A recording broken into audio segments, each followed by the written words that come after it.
working in the department of RMK, Computer Science and Engineering, RMK Engineering College. Today we are going to discuss about the object-oriented programming concepts in a little bit depth, inheritance, and protected members and subclasses. We are going to start today's session with a brief recap of the concepts that we have discussed in the previous sessions. Students, am I audible? My voice is audible?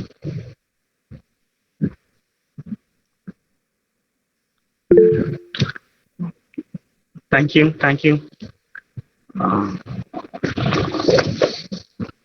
When you read a programming language, you should do it in 5 steps, right?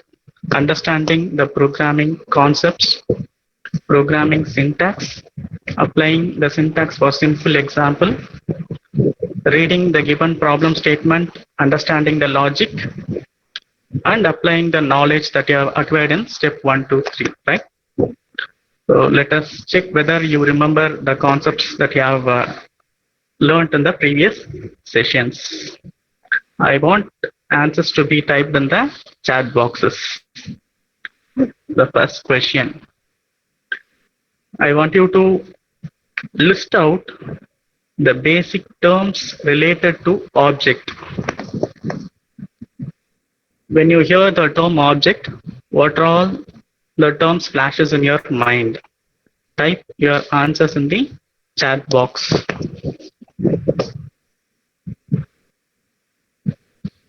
Instance of a class. Very good, Monica. I want all the students to participate. There are many terms. Whatever the term that comes in your mind, you type it. State, behavior, very good.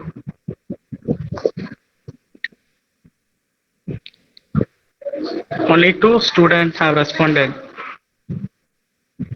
There are about 150 students in the class. Real world entity, very good. Encapsulation. Okay, now let us see the answer. Okay, most of the terms have typed. Real life entity, data, that is state, function, that's behavior, instance of a class, the basic building block of the object-oriented programming. Okay, so these are the terms. Next question.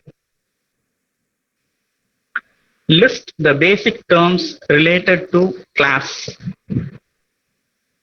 List basic terms related to class. Template, very good. Blueprint, modifiers, attributes. All the answers are correct. I expect some more answers. Methods, prototype. Okay, now let us see the answers. Inheritance, Harish. Okay, the question, Harish, very good. You are participating actively in all the sessions. You read the question, right? List the basic terms related to class. Inheritance is also correct, but it is a little bit high-end concept. Okay, template, blueprint, prototype, user-defined type, because class is used to create your own type. Fields, methods, constructor, you put all these things under a single name. Encapsulation, abstraction, so all these terms should come in your mind when you hear the term class. List the important concepts of object-oriented programming. List the important concepts of object-oriented programming. Threading, abstraction, inheritance, encapsulation, very good. I have highlighted important polymorphism. Very good. The important concepts. When I tell the word object-oriented programming, there are four important terms, right? They are abstraction, encapsulation, inheritance, and polymorphism. Very good. Thank you. I get many answers.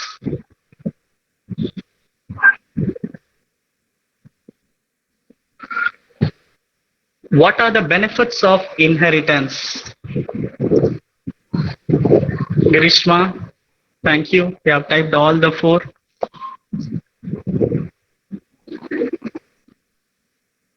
What are the benefits of inheritance? Code reusability. Jai Ganesh. Good. Reusability. Can you type any other benefits that we get out of inheritance? We use the functions of parent class. Okay, benefits. You're defining what is inheritance. Saves memory. Very good. Saves memory. Let us see the answer. What are the benefits of inheritance? Code reusability, right? You take the features from existing class and you add only the unique features in the new class. As you reuse the code which is existing, it reduces the number of lines of code. It improves the readability of your code. Okay. So whatever the answer you have given is correct. What are the types of polymorphism? What are the types of polymorphism? The same set of students are responding. I want to participate in this. All the students to participate in this. All the questions are very simple. What are the types of polymorphism? Compile time, run time. Exactly correct. Compile time polymorphism and runtime polymorphism. Do we have any other terms to refer these types of polymorphism?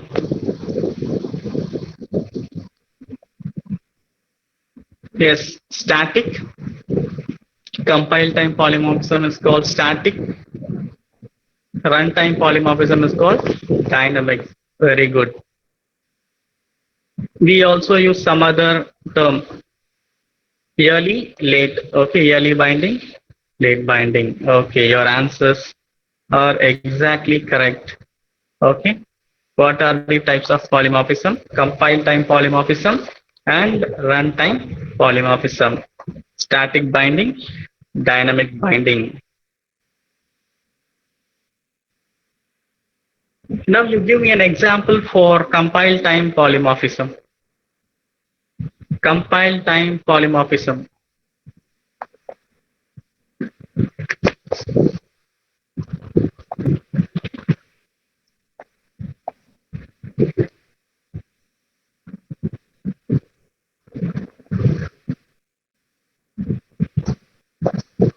Method overloading.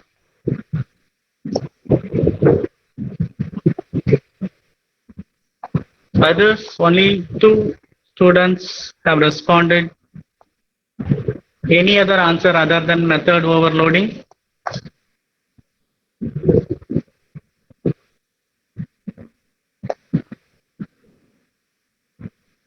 Shweta, Girishma have answered method overloading. Yeah, method overloading, function overloading, both are same. We refer functions with the term method in Java.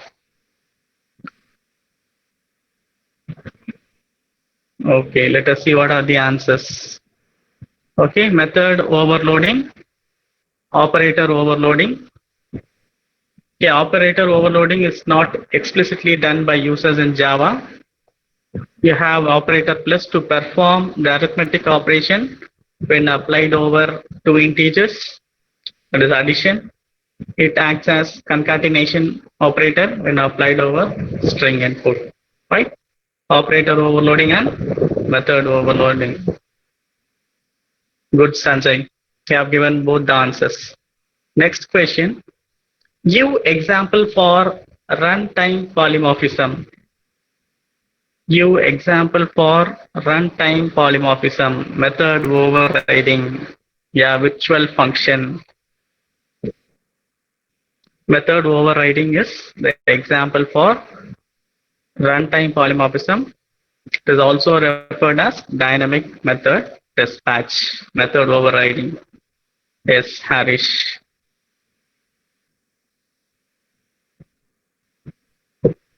Vaishnavi. Virtual function. Do we have virtual function concept in Java? In C++ we have. Here we don't have virtual functions.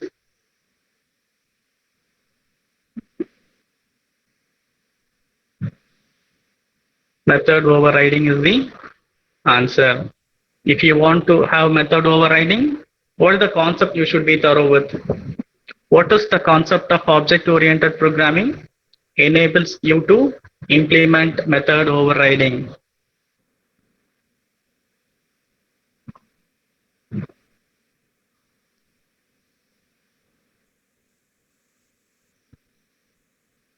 What is the concept that helps you to make this method overriding into reality? Polymorphism. Okay. What is the other concept?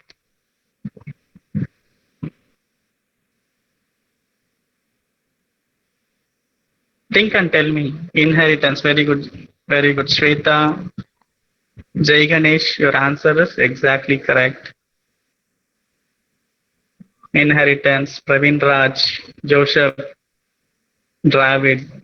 Okay. Polymorphism and inheritance. Okay. Both the concepts are essential to write method overriding in our Java programs. Okay. Subclass overrides. Okay. The superclass method. Very good. The next question. What makes Java platform independent? What makes Java platform independent? We have several components in the compile time environment and runtime environment. What is the one that makes Java platform independent? Harish, it has bytecode. Very good. Any other answers? Only Harish is responding. It's portability. Okay. What makes Java platform independent? Bytecode can be written in any language and can be converted easily. Can be used in all OS. Very good. The single key term is bytecode. The answer is bytecode. What makes Java platform independent? JVM is the one that takes bytecode as input, interprets and produces as the output, right? It converts your bytecode into machine code, executes and produces the output. The answer to the question is bytecode. Bytecode can run in all JVM. Harish Zansky. All the OS have support for JVM, right? JVM is machine specific. Which feature of Java cut down a complex problem into smaller units? Which feature of Java cut down a complex problem into smaller units? You see, I have listed out features of Java in the picture. Whether it contains functions.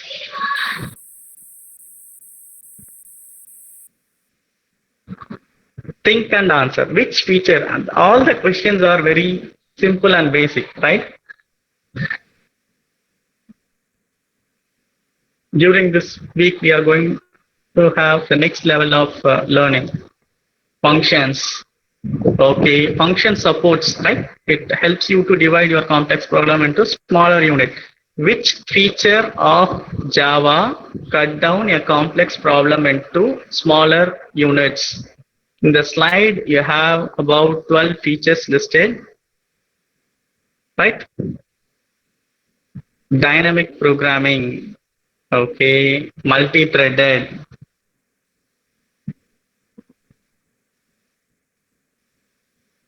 What is the benefit of object-oriented programming? We have studied the difference between the procedural language and object-oriented programming language.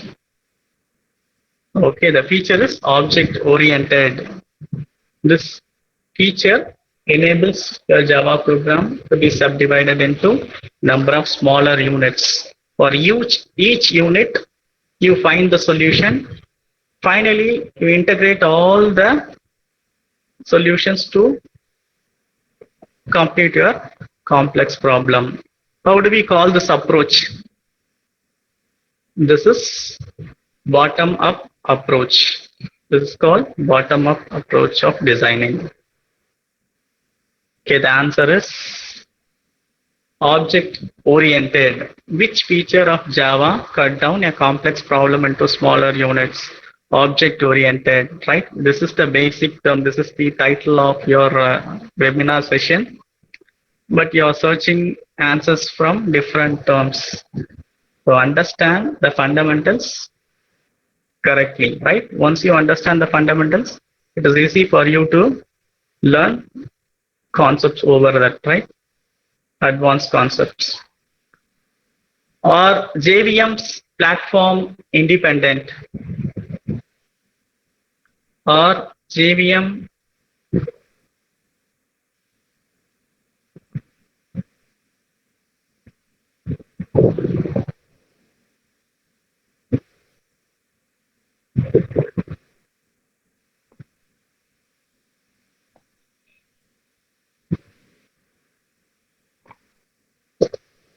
or JVM's platform independent. Think and answer. Bytecode. Bytecode is okay. Praveen Kirti, good. No, because JVM takes bytecode, converts into mission code, and executes, right? So Java or not platform independent. The answer is no, right? Java platform, JVM are platform specific. They are runtime implementations. Okay, very good. I appreciate all the students who have responded for the questions. Today we'll start with the advanced concepts, okay, additional concepts. You have learned fundamentals in the previous session. We will make all those fundamentals strong and we'll add little more concept over that during the session 6. We have started our session with a brief recap. Again, we are going to have a recap on the inheritance and then add on new features to the inheritance, superclasses, subclasses, protected members, how the constructors are used in subclasses. During the session, I want to tell the best practices you should follow when you code. Right? In this, I have given some best practices with specific to Java programming. Some practices are common to all the programming languages. Okay. So all the features you are thorough with. Inheritance basic concept, right? Inheritance is the process by which one class acquires the properties of another class. Okay. Here we have key terms: superclass, subclass. Superclass and subclass are the terms used in Java. The class which is existing is called superclass, also called as the parent class. The new class that you create with unique feature is called subclass. It is also called as child class. Okay. Inheritance represent is a relationship. Is a relationship. And this relationship is also called parent-child relationship. The benefits that we get out of inheritance or reusability of the code? You all have answered my question during the recap. Reusability, which helps you to write only the unique features, the new feature that you want added in the subclass. Rest of the functionalities, rest of the fields, methods, you can take from the existing class. We call the existing class as superclass. The keyword used in Java to implement inheritance is extends. Extends is the keyword.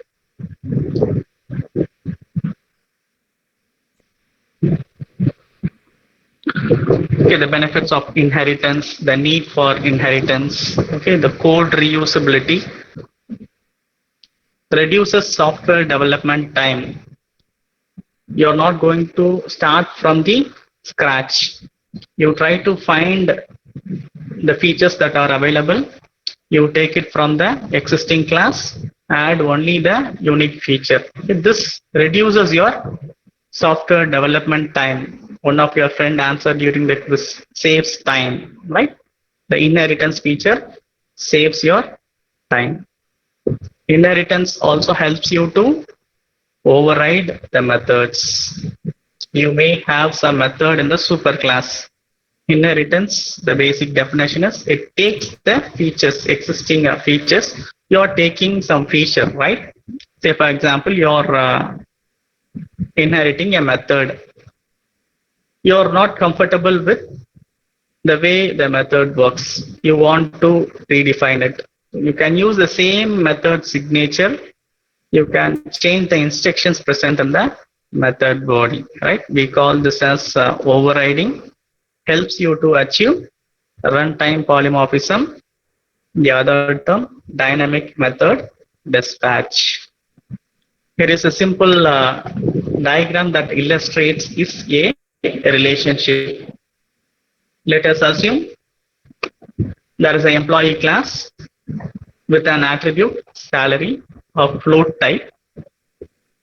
You're deriving a new class. You're creating a new class programmer which inherits employee, which means it takes the feature of employee and also adds the unique feature. So the existing feature you are going to take is salary from employee. The new feature you add is bonus, which is of integer type. Now, how you'll read this relationship? You all know it is parent-child relationship. The arrow is pointing from the new class to the existing class. You'll read it as programmer is an employee. Okay, if you have another class extended from employee, developer, okay, you will call the relationship as developer is a employee.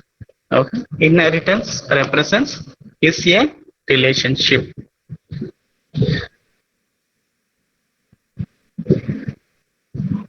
Okay, the types of inheritance. We have single inheritance, multi-level inheritance, hierarchical inheritance. When you combine any of this type, we call it as hybrid inheritance. There is also another type of inheritance called multiple inheritance, not supported in Java. Can anyone tell why multiple inheritance is not supported in Java? Answers in the chat box. When we move from one language to another language, the new language eliminates the difficulties in the existing language, right? Why multiple inheritance is not supported in Java? Type your answer in the chat box.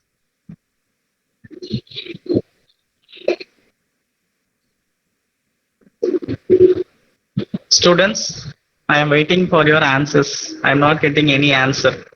Why multiple inheritance is not supported in Java? A simple answer. It gets complicated. Very good. Some complication occurs. So we'll see what is the complication shortly, right? So I've got one answer. It is a related answer. We will see the explanation shortly. A single inheritance. One class cannot derive from two class. Okay, that is multiple inheritance. Okay, deriving properties of multiple classes, multiple inheritance. Okay, it doesn't support multiple inheritance. So you say one class cannot derive two classes. It gets complicated. Praveen Raj. Okay.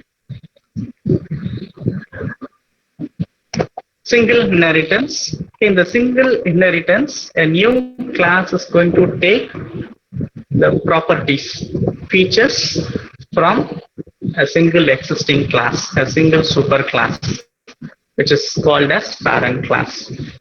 We have a diagram represented with a class A in one block, class B in another block. Class A is existing, a parent class or superclass. Class B is a new class or subclass, which takes the property of the existing class A.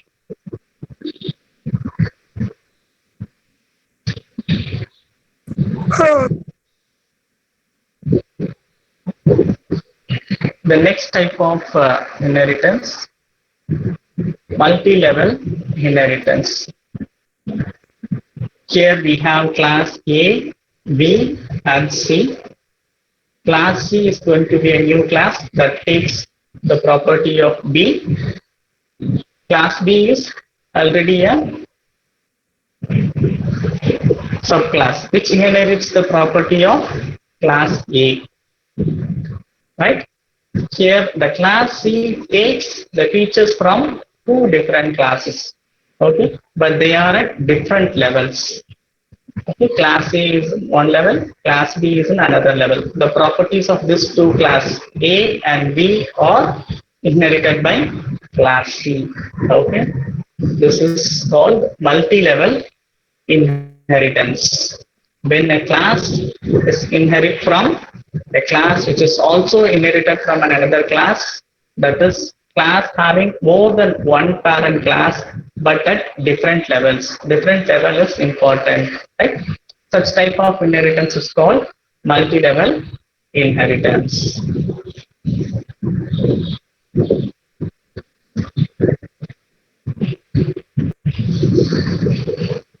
Hierarchical inheritance. Here you have one base class. You see the picture.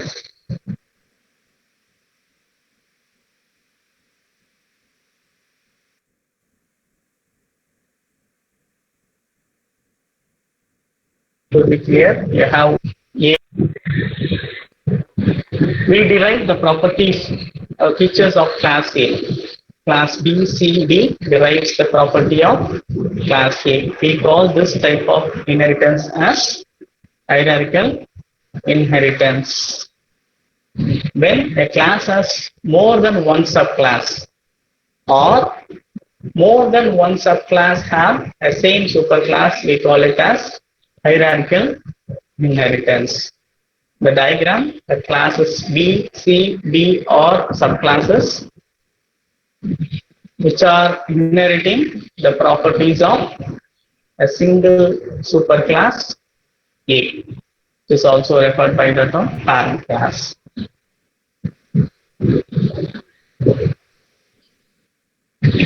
Hybrid inheritance. Hybrid, the name itself tells that the combination of the different types of inheritance already discussed. If you have the combination of hierarchical multi-level or single multi-level, we call it as hybrid inheritance. Here, class A, B, C have hierarchical inheritance. B, D, E have multi-level inheritance. You are combining these two types of inheritance into a new type. We call this as hybrid inheritance. Okay, the fifth type, multiple inheritance, is not supported by Java. Okay, first we'll see what is multiple inheritance. A single subclass is going to take the properties of multiple superclasses. Class A, class B, they are in the same level. Then another class C inherits these two superclasses. So this is multiple inheritance. This type of inheritance is not supported in Java. Ravin Raj said it gets complicated. One class cannot be derived from two class. C++ supports this feature. Care must be taken to use multiple inheritance in your program since it creates ambiguity, complications. Okay, multiple inheritance is not supported in Java. Okay, why Java does not support multiple inheritance? Okay, simple answer: the diamond problem. Okay, we call the problem, the complication as the diamond problem. The diagram you have class A, class B, class C, class D. Let us assume that class A consists of a method, right? The method in the explanation I have used the method name as show, right? Class A has got method show. When B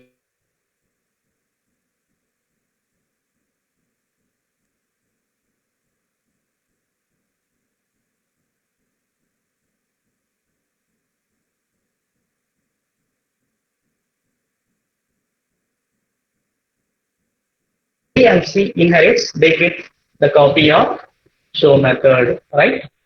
Show method in B. The class B and C already taken the property from class A. So D will get all the properties, right? Properties of A, properties of B and C. So how many show methods are visible to D? Show method in A, show method in B, show method in C. So when you make use of the object of class D and invoke show method, the compiler will get confused, right? Which method to be invoked, whether the method available in class A or B or C. This complication occurs, this ambiguity occurs. This is called diamond problem. Because of this problem, the multiple inheritance is not supported in Java. Okay. A simple example now. We have discussed the concepts, right? I said when you want to read a programming language, understand the concept.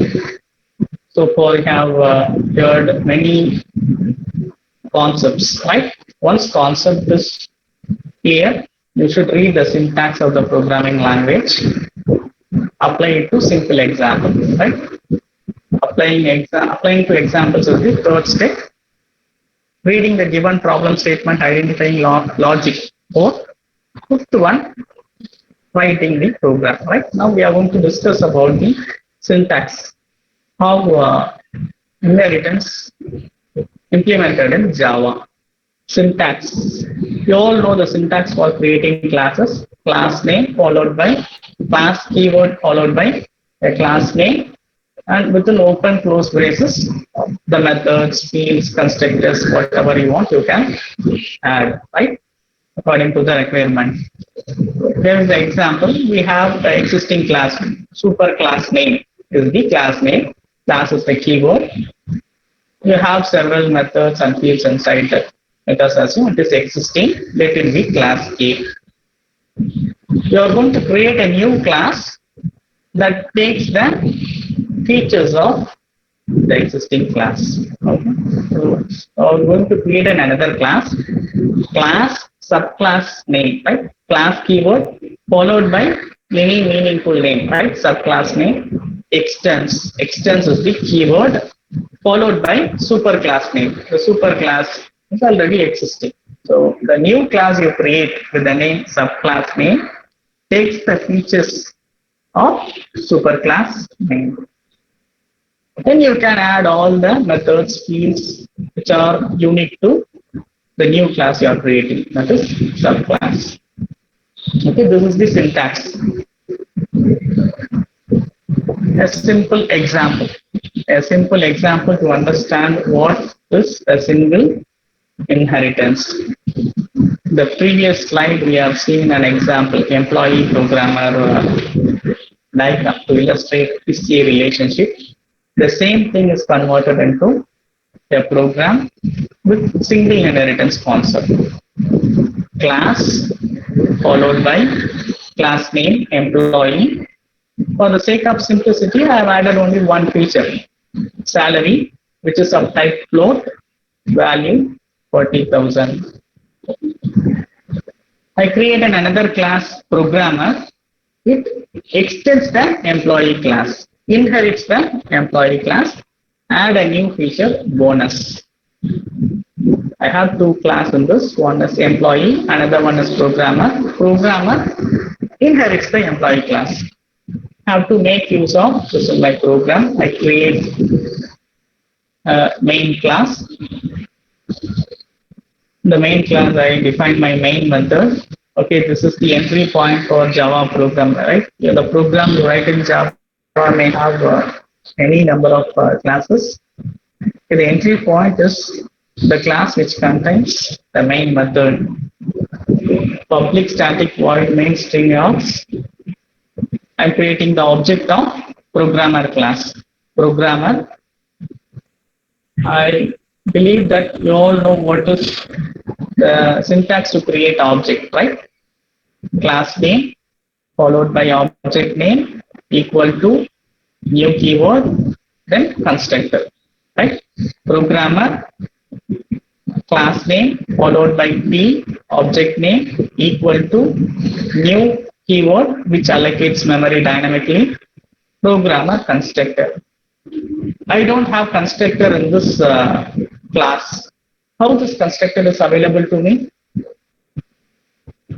Your answers in the chat box. Okay, how do I get this constructor? I am not using any constructor in my class, but I call a constructor during the object creation. Default constructor, right, Harish? When I don't have constructor in my class definition, system will provide me a default constructor. This is also called as no argument constructor. Helps you to initialize your fields, okay, to the default value. Integer means 0, float means 0.0, string null, right? So it initializes to default value. The programmer is equal to new programmer of object is created, object name is P. Using this object, you can use the members which are in programmer class and employee class. I'm printing the value of salary, which is in employee class. System.out.println programmer salary is p.salary. P is the object name, salary is the field in employee class. Salary is available to programmer class because it has inherited. So p.salary. Bonus is in the programmer class. Obviously, it is available to programmer class. System.out.println. Bonus of the programmer is p.bonus. When you compile and execute this program, you will get the output. Programmer salary is 40,000 and bonus of programmer is 10,000. Okay, salary, which is the feature of employee inherited by the programmer. Okay, here the programmer is subclass, employee is the superclass. A simple program to understand how single inheritance is achieved in Java program. Okay, another example, another simple example. Example, single inheritance. You create a class called animal. All the animals have some common feature, right? Eating, sleeping, walking. So I define one method, void eat, and have a prompt message system.out.println. I create another child class dog extends animal. Dog has got some unique feature. It can bark, right? So system.out.println barking a prompt message. The base class contains the common feature of all the animals. The derived class, the subclass, new class contains the unique feature of the dog, right?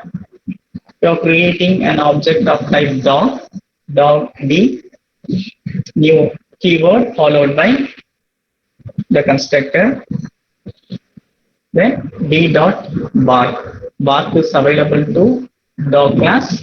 Eat is also available to dog class. So the output is barking, eating, right? You're able to access the method in dog class and also in the animal class using the object of subclass. This is an example for single inheritance. Another example. Okay, we have several applications. You try to apply inheritance to variety of application and understand the inheritance concept. Here I have a class called calculation with a field z of integer type and two methods addition, subtraction. The method prototype is no return type and with argument. So what you do is you compute the solution, display the solution in the same method, right? You are getting two inputs as parameter, apply the expression, right? Z is equal to x plus y to compute the value of z.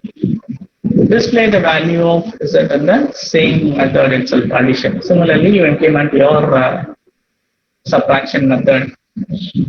At this point, I want you to answer my question. You have four different way of defining methods. Okay, based on the return type and the parameters, the arguments you pass. Which is the best one? Your answers in the chat box. Students, your answers in the chat box. Which is the best way of using function based on the return type and the arguments we pass?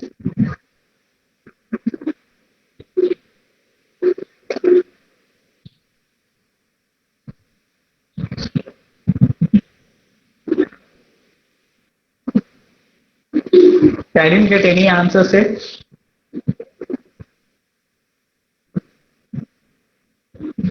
Students, think and tell me. You have four methods, right? Based on the return type and argument. Which one is the best way of using function with argument with return type? Monica, very good. Okay, you have taken such a long time. Okay, with argument and with return type is the best way. Always practice to use with argument and return type, because the Java is suitable for all types of programming, right? A simple standalone application, a database application, web application, mobile application. Okay, all types of application can be implemented using Java.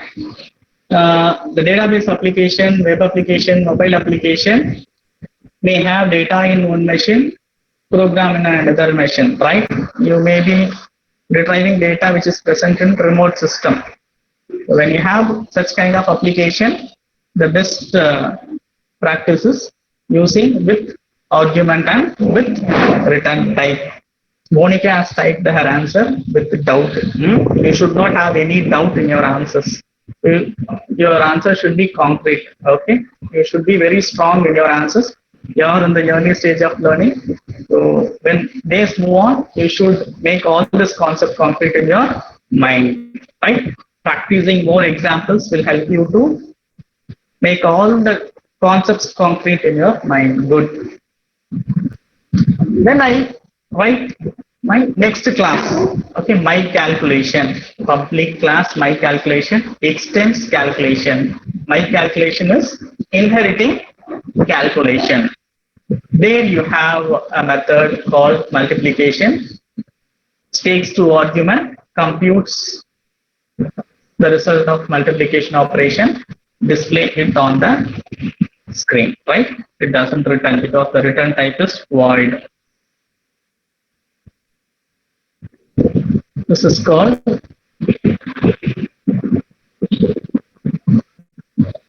single inheritance.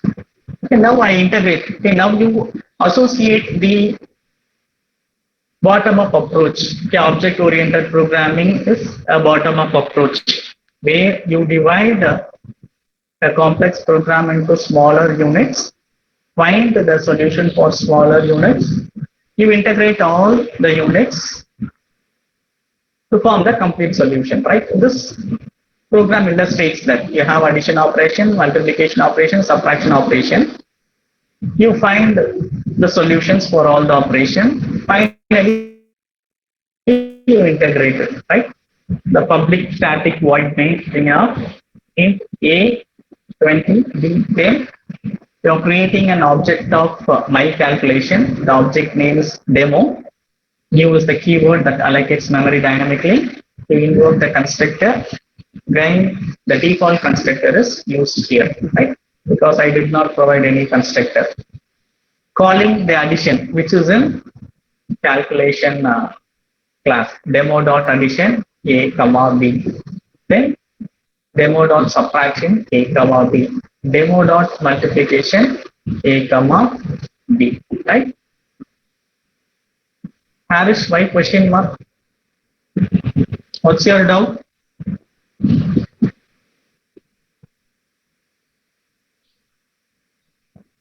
Harish, any doubt? Parent 10 functions.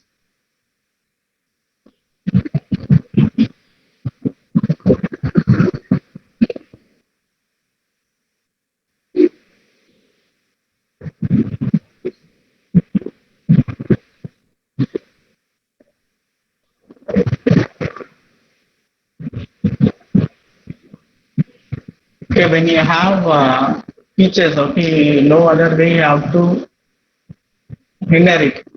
We have some non-access modifiers. Okay, there are 7 non-access modifiers. Using that, we may try your expectation, right? We want 5 features from parent to unique features. Okay.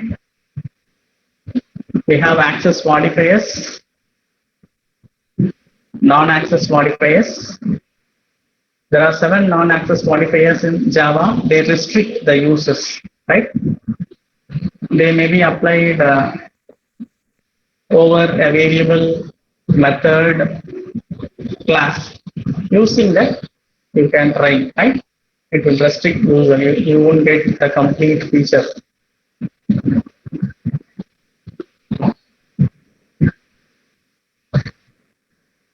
Single inheritance, calculation class and my calculation class implementing arithmetic operations.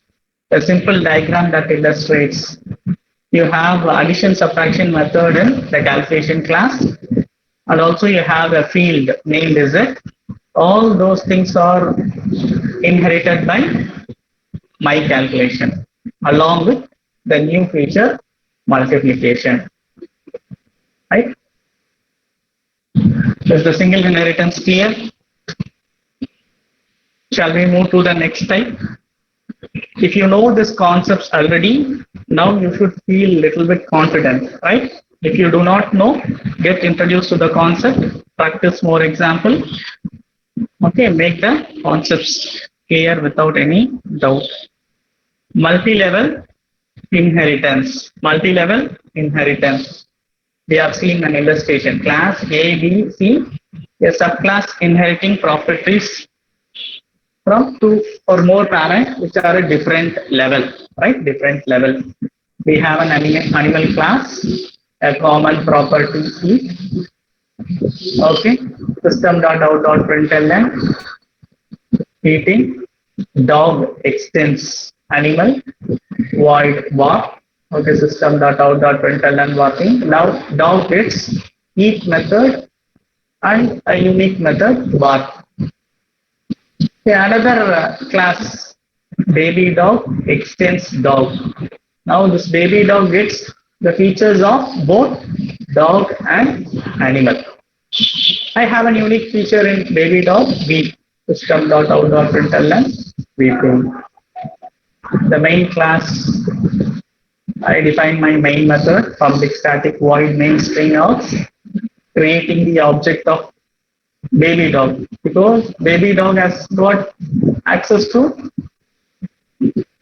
the members of animal class and dog class. Okay, baby dog new is equal to new baby dog. I'm invoking the methods in the class baby dog, dog, and animal, right? Using the object of the baby dog class, d dot beat, d dot bark, d dot eat. Now this object provides access to the methods present in animal and dog class. Okay, you get beating, barking, eating. All the prompt messages you have given in the beat method, bark method, and eat method. Here, the baby dog class inherits the property of dog class and animal class, which are at different levels. So we call this as multi-level inheritance.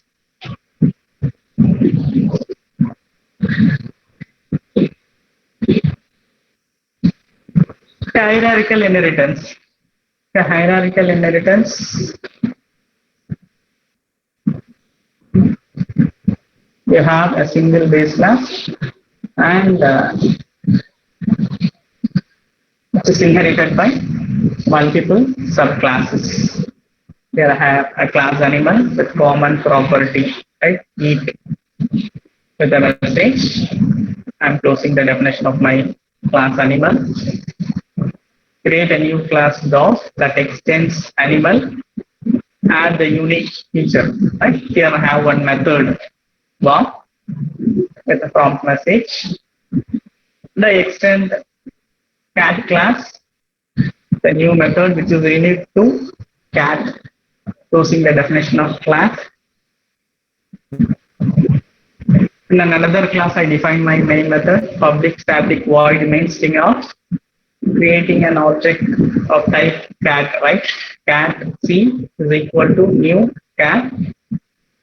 I call the method which is defined in cat class, and I try to call the method which is defined in animal class.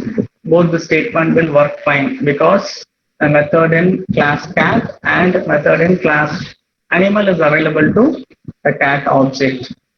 In the next line, I have make command, right? The instruction in green color, c dot bar. If this method is not available to cat, right? So if we have used the object C to invoke the method bar, we'll get the compiler error.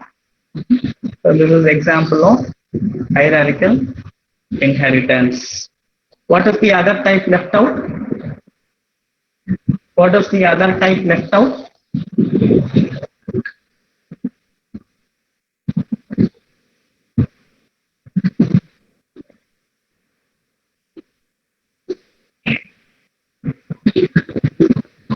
Hybrid, right? Hybrid is Andana, Vandana, Harish, other students. Okay, Monica. Only very few response out of 177 students. Very few students are responding. Okay, okay. Now the hybrid inheritance is going to be a practice exercise for you. So you know what is single inheritance, what is multi-level inheritance, what is hierarchical. If you combine this type, that becomes hybrid. So you try a very simple program and experience what the hybrid inheritance is, right? I leave it to you. Practice exercise.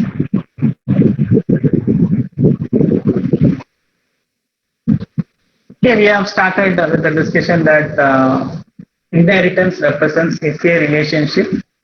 To illustrate that We have a very simple program. This program is a bit lengthy only because of the println statements that contains the details of each and every class that we use in our program to understand the concept, right? The concept explanation is given in the println statements. You create the base class. Okay, person is a real-time entity, real-life entity.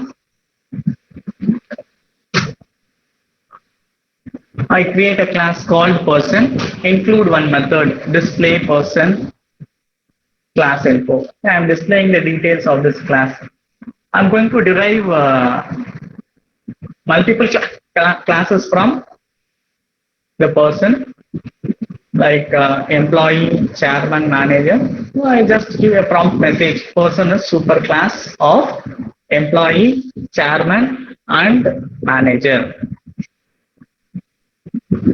I'm closing the definition of my person class.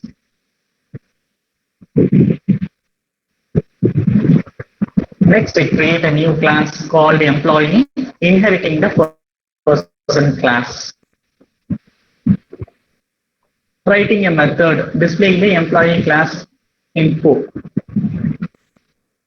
System.out.println, employee class inherits person, right? The employee class is acquiring the properties of person class. Person is called superclass of employee. Employee is called subclass of person. The relationship is employee is a person. If you create an image in your mind with a block person on the top and employee below that, you will have an arrow pointing from employee to person. You will read it as employee is a person. Right? So I have defined a class and included a method that prints the features of your employee person and their relationship. I create another class called chairman, okay, which extends person, okay, the base class, parent class. Include one method, display chairman class info, printing the details regarding the chairman and person, right? Similar to the previous one. What type of inheritance is this?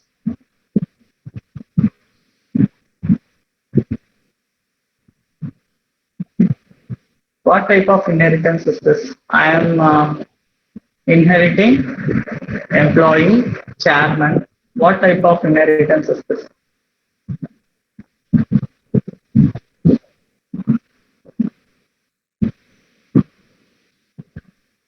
Students, we have a base class parent, person. From the person, we create two new class, employee, chairman. What is the type of inheritance? Hierarchical. Hierarchical. Harish, hierarchical. Okay. Suraj. Suraj has given the correct answer. Now we create a new class, right? Manager, right? That extends the employee. Class manager extends employee. Okay. Now, what type of inheritance is this? What type of inheritance is this? Manager, employee, person. This is multi-level inheritance. This program is an example for. This program is an example for. Okay, answer to the previous questions are correct. This complete program is an example for hybrid inheritance. Very good. This combines hierarchical and multi-level. Class manager extends employee, void display manager, class info. I give the prompt message is the explanation. What is the relationship between manager, employee, and person, right? System.out.println, manager class inherits employee. Manager class is subclass of both employee and person. Okay, that is why this becomes multi-level inheritance. Employee is in one level, person class is in another level. So manager has got two parents, employee, person, a different level. Then manager is a employee. Manager is a employee. Hence, manager is a person. Okay. Employee is the next immediate level above manager, and person is over the employee, right? The next level to the employee.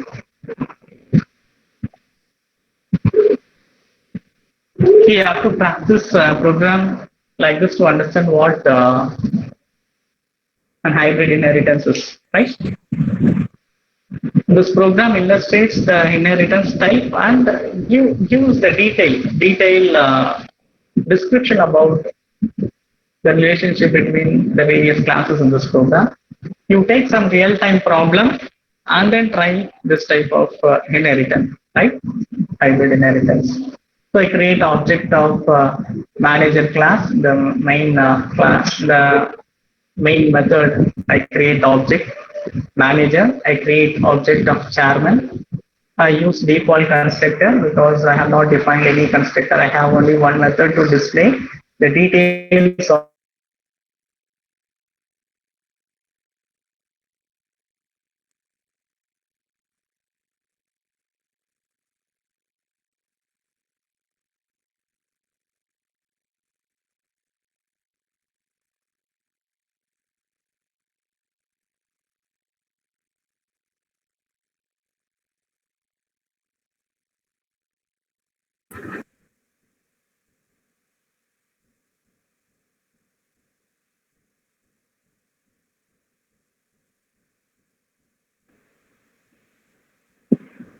Vijay Kumar sir.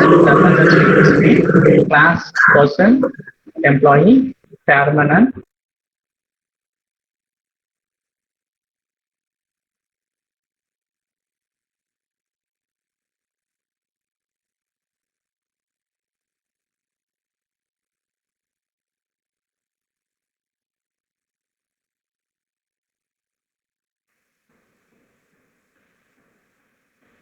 Vijay Kumar sir.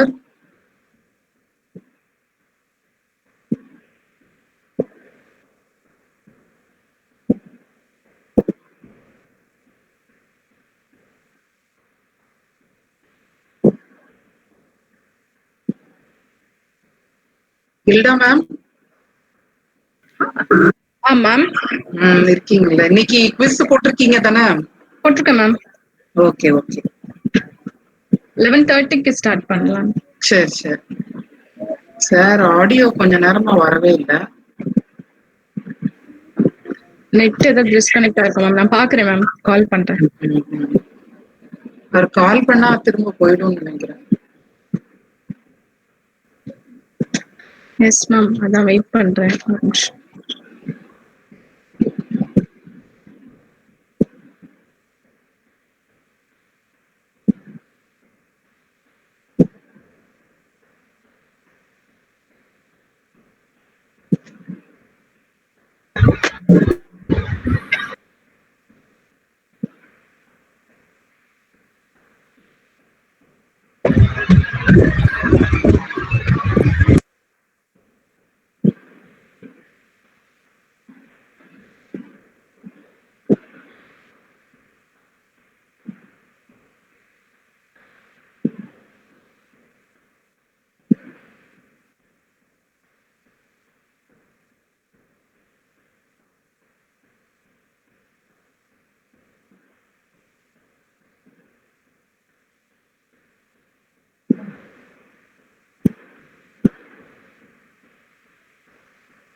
Ma'am சொல்லிட்டேன் ma'am. கரெக்டா join பண்ணிடுவாங்க.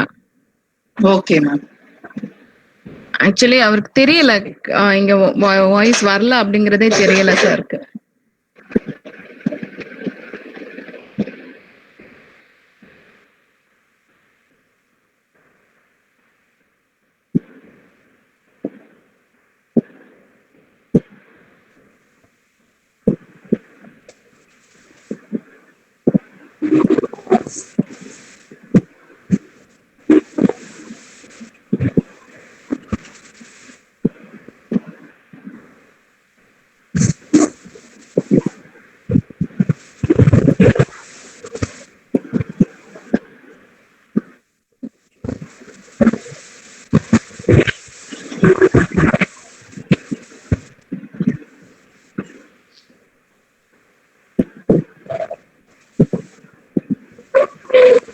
Ma'am, is it visible now? Yes, sir. Thank you, ma'am. Uh, when you compile and execute the program, okay, the program output is like this, right? The print messages gives you the description about the various classes we use in our program and their relationship. You can use this program to understand the hybrid inheritance, combination of hierarchical and multi-level. This is the output of the previous program that we have discussed. Now I'm going to tell you a new keyword, right? Instance of keyword. This is very, very important. Instance of operator used to determine whether employee is actually a person, a manager. It's actually a person, right? Because employee is derived from person, manager is derived from employee. So if employee is a person, manager should also be a person because multi-level inheritance. The same program can have eliminated the contents, right? The method definitions. I have only the skeleton here. A class person with one method, class employee inheriting person with one method, class chairman inheriting person with one method, and a manager extending employee, right? Multi-level inheritance. Employee is already inherited from a person. A manager extends employee for multi-level inheritance. Okay, the skeleton is given here. How to use the instance of keyword? Okay, the instance of keyword in the demo. Instance of demo is the class name. The main method, I create object of person. I create object of type chairman. I create object of type manager. I create object of type employee, right? When I have an object M, I can access the content of the employee and also the person, right? So M is going to be instance of employee and the person. Okay. We can check this using the instance of keyword. Instance of keyword. Okay, I write system.out.println P instance of person. That is obviously true, right? P is the object of person. You will get output true. Then C is instance of chairman. Here, this is also direct. So you will get true. C is instance of person. C is the chairman object. It inherits person class. So you get true. M is instance of manager. That is obvious. True. E is instance of employee. That is also direct, right? You are creating an object of employee type. True. M instance of employee. M is instance of employee because manager inherits employee class. So M is an instance of employee. That is also true. E instance of person. Employee is deriving properties of person. That is also true. M is instance of person. M is inheriting the features of employee. Employee is inheriting the features of person. So M is instance of person. The answer is true, right? You will get true in the output. So this is the way by which you can check whether a particular variable is instance of a class you use in your program. Here we have used everything for true condition. What will happen if some variable, that object type is not instance of the class? What is the expected output? What is the expected output?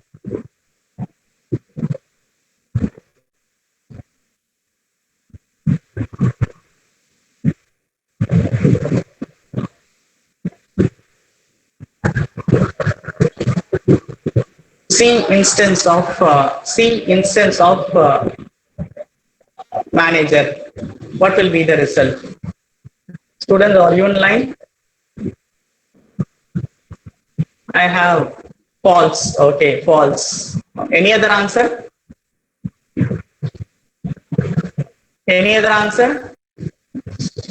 M is instance of chairman answer is false. I get about only one reply, false. Okay, Bharat Kumar, false.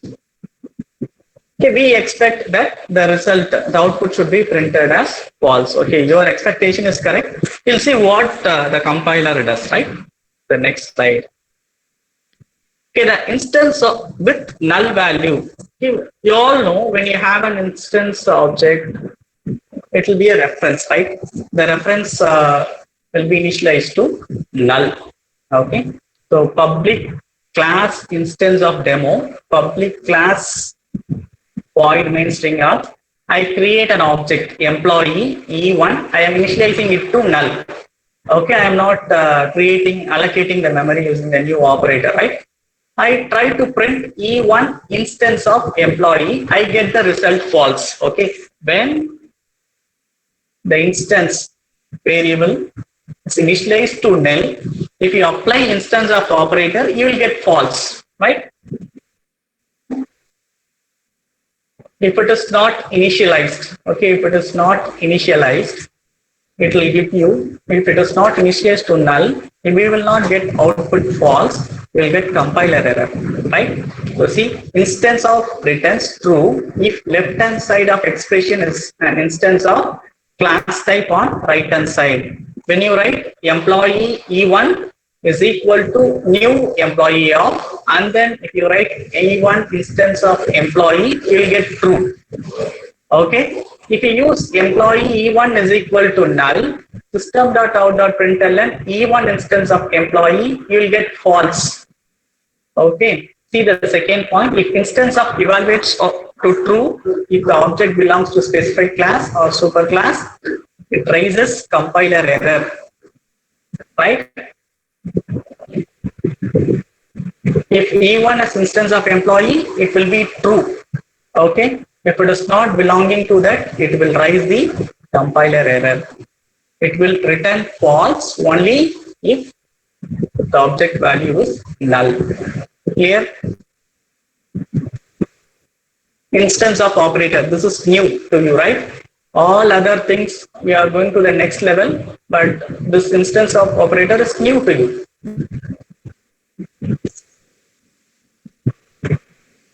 Any doubt on instance of?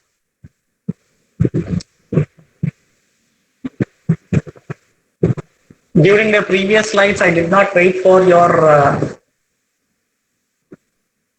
doubts because we are going to the next level. This is new to you. Instance of is clear, student? Am I audible?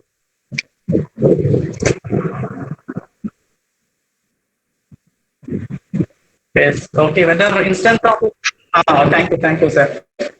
Student, you tell me instance of is clear. How we use this instance of operator to check whether a particular object name is instance of the class you have defined in your program.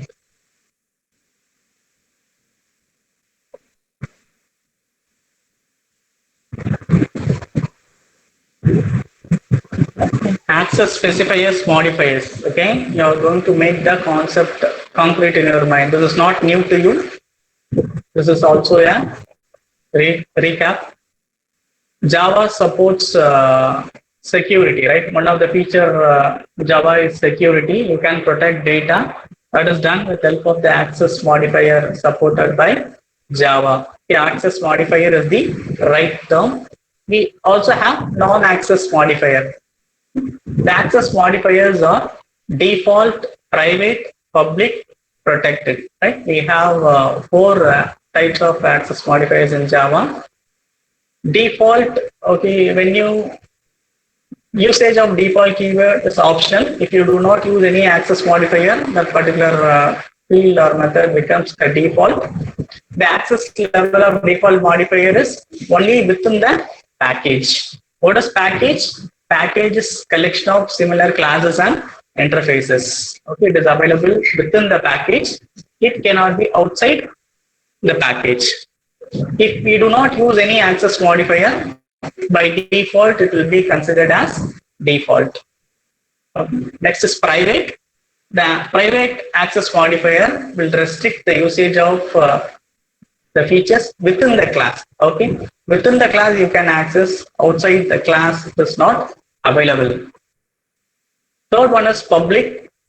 When you have a public, these features are available everywhere, within the class, outside the class, within the package, outside the package, everywhere it is visible. Protected.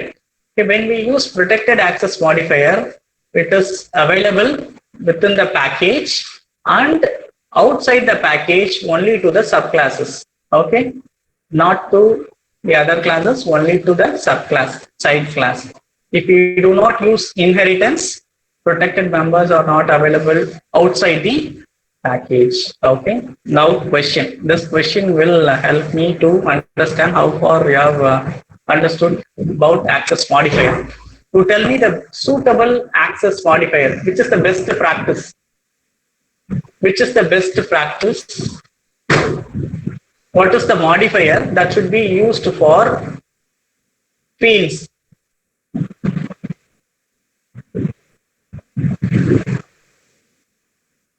Public. Whether you will give access to data, is it public? Think and answer. Suitable. Public is correct. You can use public access specifier. You tell me the best practice, because we tell Java is secure, object-oriented programming protects data. Okay. So what is the best suitable access modifier?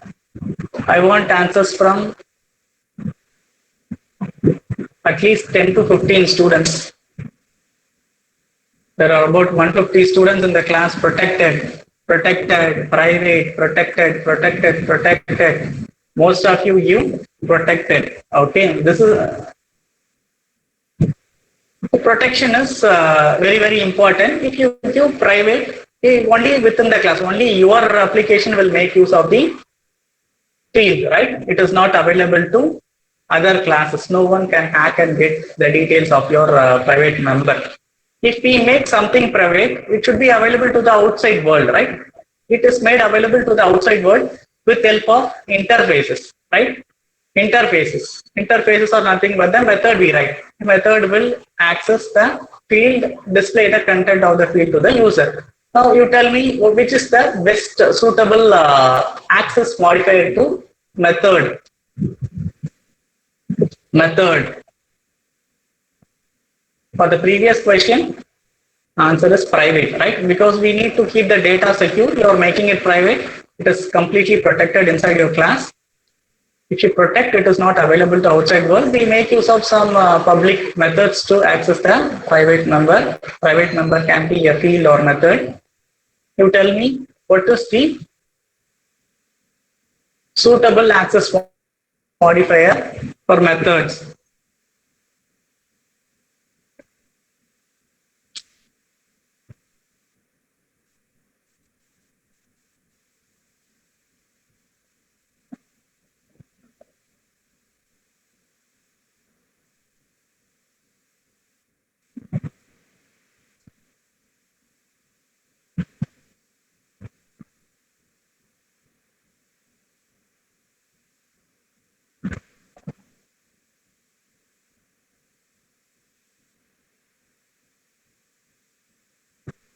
Students, which is the suitable access modifier for method?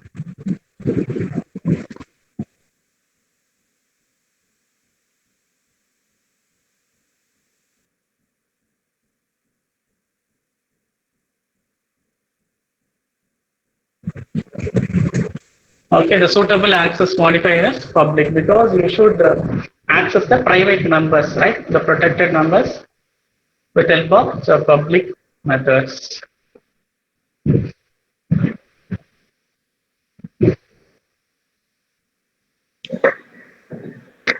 Sir? பார்க்கிறேன் வரல என்னன்னு தெரியல.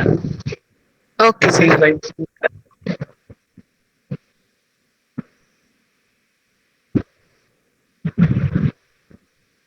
Okay, is it visible now? Yes, sir.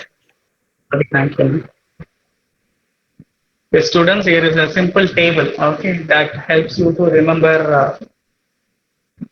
the usage of access modifier within the class, within the package, for both subclass and non-subclass, outside the package subclass, outside the package non-subclass. When you use the access modifier private, the numbers are visible within the class, but not available within package. Okay, to the other class and non-subclass. Outside the package, it is not available. Outside the package or non-subclass also it is not available. Default, within the class it is available. Within the package it is available. Outside package is not available. When we do not use any access modifier, by default, it will be considered as default. Protected.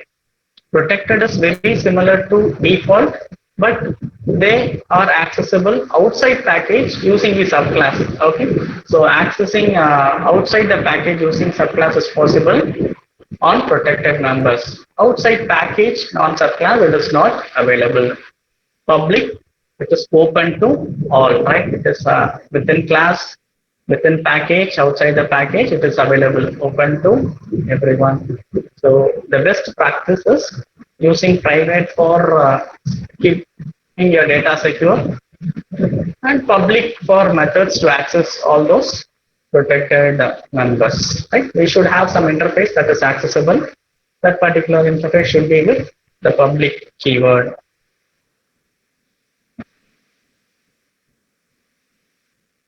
Protected members, protected members, protected data member and method are accessible within class, classes of the same package, subclasses of other package. If you use inheritance, the protected member, Nirmal? Hello? Any doubt? Karthikeyan sir? Proceed, sir. Thank you. Thank you.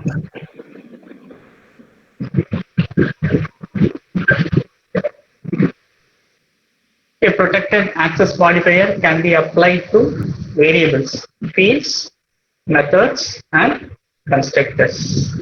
The access modifier protected cannot be applied to classes and interfaces. Okay. Protected members within class or within package. They have a class person with protected member, right? I'm using protected access modifier in front of data type, right? Protected string F name, protected string L name, protected string email. I use getter setter methods, right? I'm using a constructor to initialize. I'm using a method to initialize the fields with a value, right? A name. And there is a mistake, right? F name is equal to the value. F name, L name, email address. And I have a method to display the values. Protected, void, print values. Here you should concentrate only on the default. You have to concentrate on the access modifier, right? Protected. We have used protected for both fields and method. The fields and methods are with protected access modifier. I am trying to create object. Okay. Public class void main string outs. This is a different class main, right? Person, my object is equal to new person. My object dot set values, my object dot print values. Okay, the protected numbers are available to in another class, a main. Okay, I have named the class with main. It is available. If it is a package, it is available to classes of same package. You get the output, right? You access the value and print.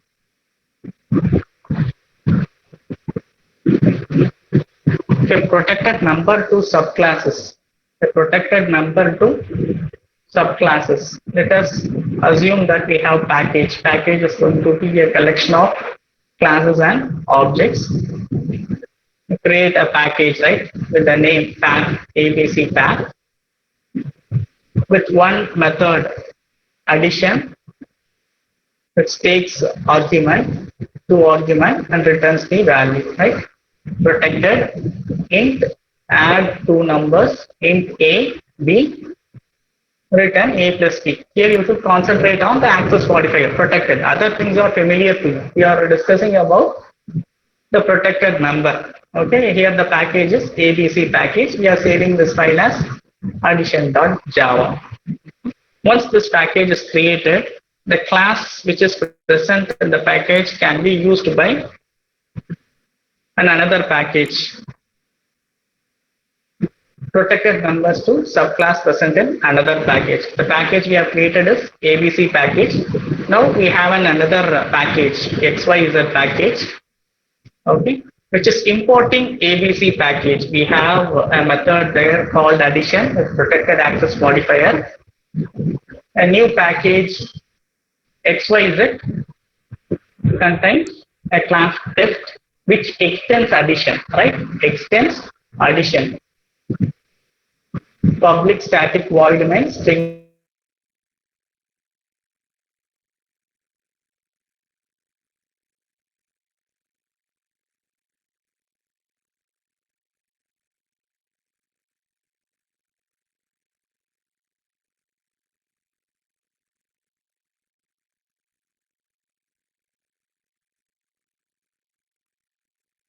the package ABC package, okay, in the class A, right? Class addition. Now that is accessible because of the inheritance. The test is inheriting addition class. So the protected members are available to the subclasses in a different package. There are two different packages of ABC package and XYZ package. The method protected member that we are accessing is addition method. Add two numbers. Okay.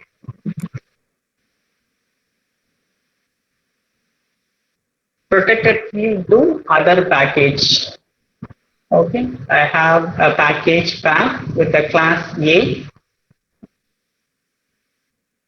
with a field named message initialized to try to access the protected variable outside the package. I am trying to access outside the package. Yeah. The previous package is pack. Now I have another package pack1, which is importing the pack. Class A is inherited. Pack.a is imported. From the main class, I try to create the object A space A is equal to new A of system.out.println message. I have a protected field in package pack. I try to access it in another package pack1 using the class protected example1. What will happen? Predict the output. What is the output? Students,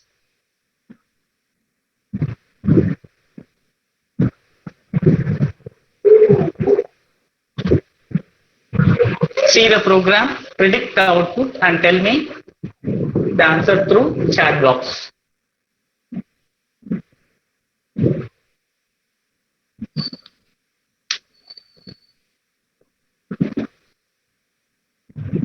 Students,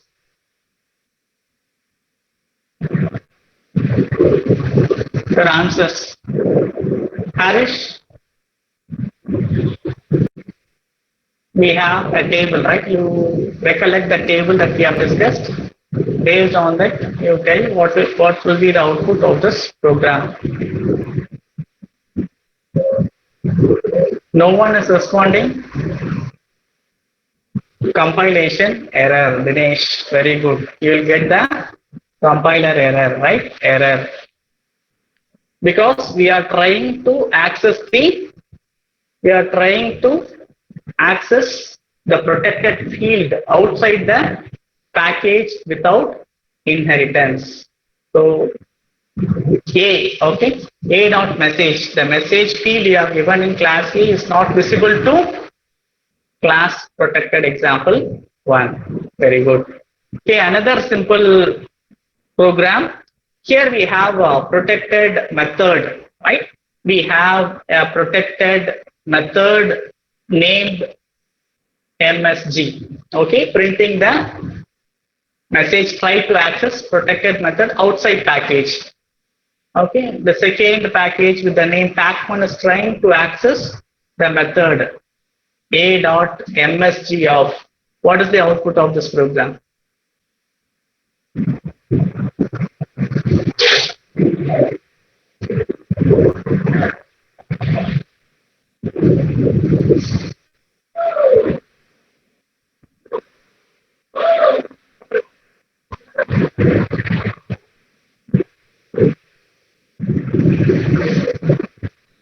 Trying to access the protected in a different package without inheritance. So what is the output? Concept is okay. Try to access the protected. What is the output? Output is message will be printed. Message will be printed. Okay. The message to be printed is inside a method MSG, right? Println statement. Okay, you'll see what is the output. Again, in the earlier example, we have seen accessing a protected field, right? Here, protected method. So the same, Rohit, mute your mic. Rohit, Rohit, thank you. Okay, we are trying to access the protected method. Okay, this is also not possible because we are not inheriting in the other package. Directly we are trying to access, that is not possible. Okay, you will get the compiler error, a message. Okay, the method message from type A not visible. Okay, another modification in the same program, right? Now predict the output. Now predict the output.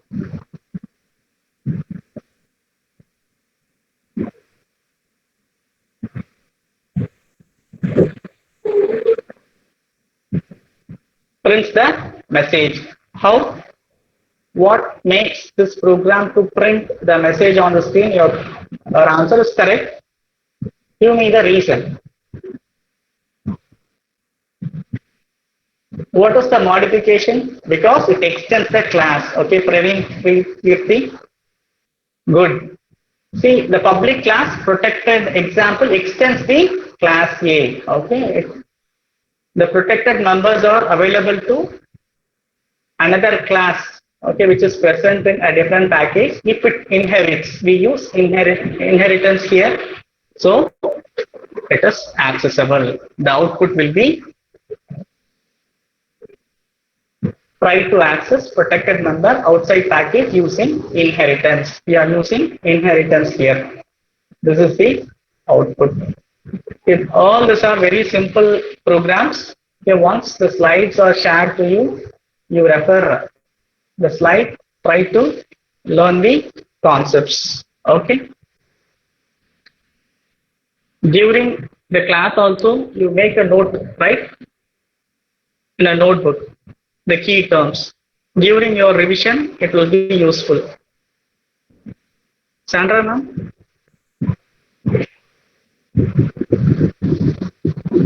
Yes sir. Continue பண்ணலாமா இல்லைன்னா நாளைக்கு பண்ணலாமா ma'am? இது quiz போட்டுருங்க. அதான் okay.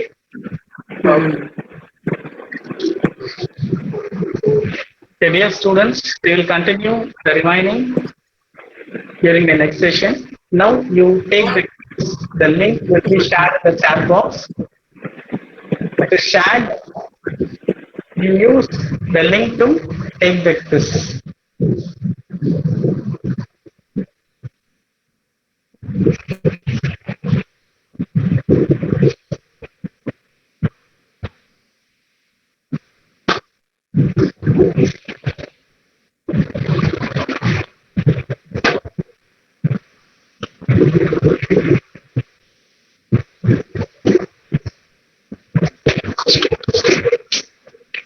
Students, you can start taking the quiz. The link is shared in the chat box.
சொல்லுங்க sir, Karthik sir.